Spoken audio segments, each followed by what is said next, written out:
Hey, what is up guys? So today I want to make a video simply on this card, Vanity's Emptiness.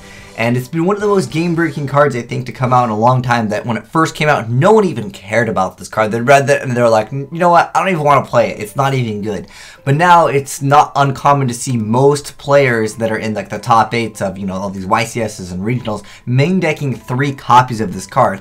And usually once things become super meta, like everyone's running 3 copies of a card. Book of Moon could be an excellent example. Like Compulse at one point was one of those cards where a lot of players just main deck 3. And then, you know, a lot of times Konami sees that, and I think that they just hit it. Sometimes I think players look too deep. They just hit things to, you know, promote, you know, their newer cards coming out. Sometimes I feel like players are looking way too deep into it. But I'll look a little deep into this. But today, we're going to talk about Vanity's Emptiness to be potentially banned, semi-limited, and limited. And I would love to hear your opinions as well. So first off, I do want to go over this older card over here, Royal Oppression, which essentially is the same game mechanic as Vanity's Emptiness. You would special summon all your powerful and strong monsters, and then you would tell your opponent, you can't make anything. So here's Royal Oppression over here. This card is actually banned.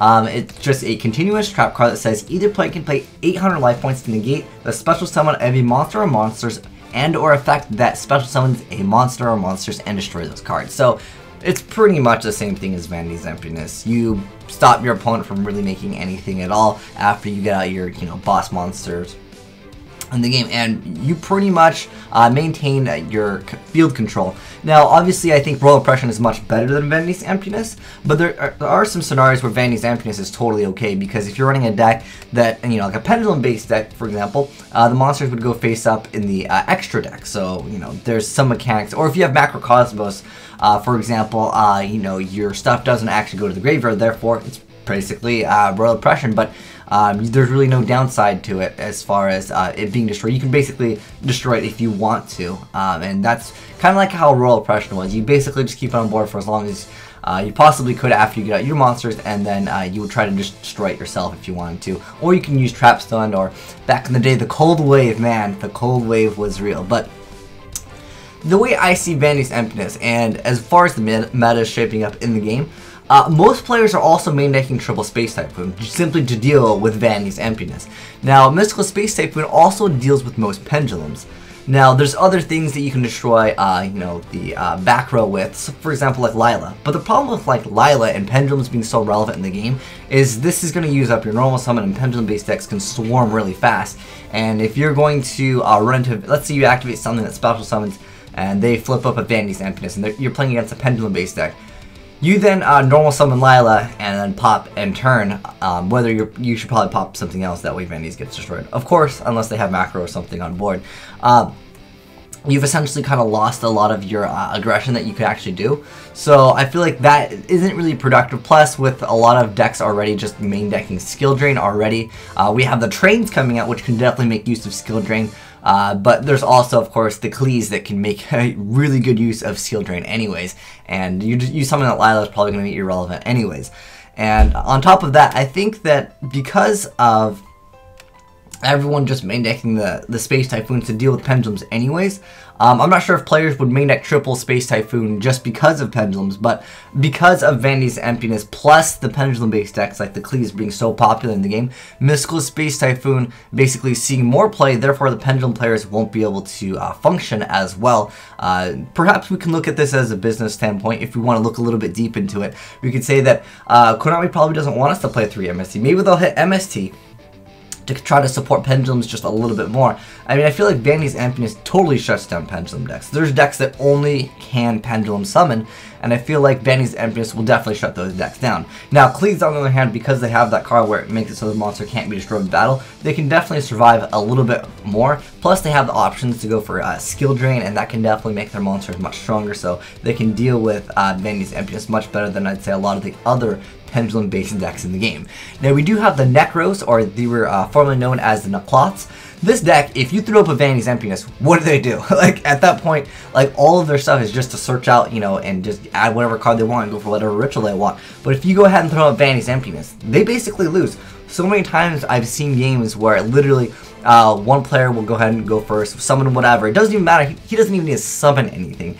They just activate Vanity's Emptiness in response to the ritual, and then the player instantly quits. Because there's literally 0 things in that entire deck that can deal with Vanity's Emptiness. Because a lot of the times, depending on the build too, they just run a bunch of cards that, like I said, just search out cards and they can make whatever the heck they want. I mean, there are players that do run triple copies of MSTs, but there are times where you need it relatively quick, because if you're up against a deck that's main decking skill drains, you're going to have a lot of problems.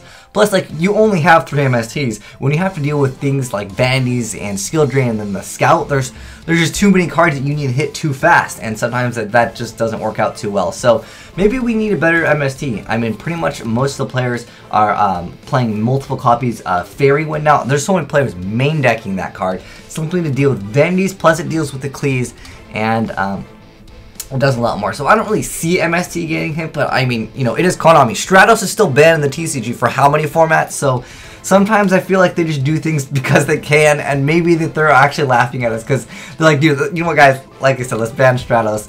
It's hilarious. I don't understand why the heck Stratos is gone. But sometimes I think players do look too deep into it. But I feel like Vanity's Emptiness is too strong of a card, and it's not even just too strong where it makes just a field that, you know, is just really favorable on one side. Not only does it do that, but it makes it so the opponent can't even play the game of Yu-Gi-Oh! And I think that that's really unfortunate. I mean, basically with the Necklace coming out, for whatever reason, if you guys haven't been following the OCG, like, side deck one of these. I don't understand. Every deck side decks one Jin. Why not just main deck it, because it has the potential just to, you know, you make anything, and against certain decks you've instantly won the game. Especially in Mirror Match. I don't know if you guys played the Necklace yet, but basically you have access to making any ritual that you really want to. One of them has Trishula's effect. And the Jin over here makes it so only your opponent can't special summon. So that's even better than Vanity's Emptiness, especially if you're comboing it with things like Lance or something to try to protect yourself with. Because a lot of times Geki's like the only out most players have in the Necklace to actually deal with the whatever ritual you bring out with the Jin. But this is a deck where, like I said, you can't do anything once Vanity's Emptiness is up. Unless, of course, you have the MST. But for the most part, the deck just folds to it. Because that deck is so heavily reliant. And they can't, like, stall at all. This deck is all about just, you know, making your stuff as quickly as possible. But I'd like to know what your guys' opinions are on this.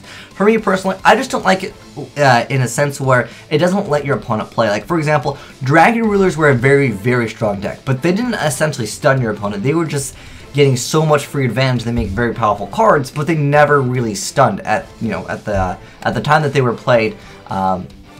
They weren't essentially a stun-oriented deck where they make it so you can't play it, just like the Herald decks and stuff like that. I'm just not a fan of decks where it stuns your opponent to the point where they just want to just flip the table. But anyways, I'd love to hear what you guys' thoughts are on Vanity's Emptiness. So many players that have been winning multiple tournaments said Vanity's Emptiness has got to go. This card needs to get banned. Personally, for me, I mean, I look at it the same way as Royal Oppression. This card is banned for that essential same reason. It's just you just make a big field, and then you would say, no, you can't make anything. I know MSC is a thing, I know Fairy Wind is a thing, but when the game is super, super fast, where, you know, there's the Cleese that can just throw out Skill Drain and then just have a bunch of monsters, and then they flip up this, it's really unfortunate for anyone to try to really do anything for most decks. But that's my thoughts on it. I'd love to hear your guys' thoughts. You guys think this should be banned, limited, semi-limited? For me personally, I think the card's gotta go because I don't really like mechanics where it shuts down your opponent to the point where they can't even play. Kind of like the whole like Skill Drain mechanic. Not saying Skill Drain should go, because at least with Skill Drain you can kind of stall for a while, whereas some decks you can't even sat a monster because it relies so heavily on special summons and stuff like that. But anyways, like I said, let me know your thoughts in the comments below, because we do have that ban list coming around. Just like pretty much the ban list will probably come out like next month, I would say, from me making this like from the date of me making this video. Usually they come out like about a week before, because you know, in January we will be getting that new ban list. Plus I hope Stratos becomes off that ban list, because I think that is the best joke of all time. But anyways, thanks for watching, guys. Asian Ice signing out.